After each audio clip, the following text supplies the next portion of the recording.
હું આવ્યો છું અત્યારે પ્રિશા આયુર્વેદિક ની અંદર. અહીંયા છે ને નિરાંત ચૂર્ણ, B12 ગ્રીન ફૂડ અને વજન વધારવા અને ઘટાડવા જેવી પ્રોડક્ટ મળી જવાનું છે.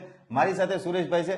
નિરાંત ચૂર્ણથી ગેસ, એસિડિટી, કબજિયાત જેવા ફાયદા થાય છે અને દરેક વ્યક્તિ યુઝ કરી છે. નાના બાળકથી 5 વર્ષના ઉપરથી દરેક વ્યક્તિ યુઝ કરી શકે છે અને એકદમ નેચરલ વસ્તુ છે. ઓકે, આની કોઈ આડઅસર નથી? કોઈ આડઅસર નહીં, બધા યુઝ કરી શકે છે. ઓકે, અને આ B12 ગ્રીન ફૂડ છે એનાથી? B12 ગ્રીન ફૂડ જે B12 ઘટતું હોય એના માટે છે. થાક લાગતો હોય, હાથ પગ કરતા હોય, ખાલી ચડતી હોય એના માટે છે. એનર્જી આપે અને B12 નું લેવલ વધારે છે. અને આ વજન વધારવાનું અને ઘટાડવાનું બે આપણી પાસે આ બે પ્રોડક્ટ આપણી પાસે છે. વજન વધારવા માટે અને ઘટાડવા માટે કે આ ગમે એવો જૂનીમાં જૂની તકલીફ હોય, વજન વધતું ન હોય, પાચન શક્તિ નબળી હોય એને મજબૂત કરે છે અને મસલ્સ વધારે ગેન કરે છે. અને આ વેઇટ લોસ માટેની ટેબ્લેટ છે અને નેચરલ વસ્તુ જ છે. Nilkanth Nagar society, gate number 2, plot number 18, Dabholi 4 રસ્તા, વેટ રોડ, સુરત. તો તમને પણ આમાંથી કોઈ પણ સમસ્યા હોય ને તો તમે પણ મંગાવી શકો છો. બાકી બધી ડિટેલ રિલ્સમાં આપેલી છે, કોલ કરીને ઓર્ડર કરી દેજો.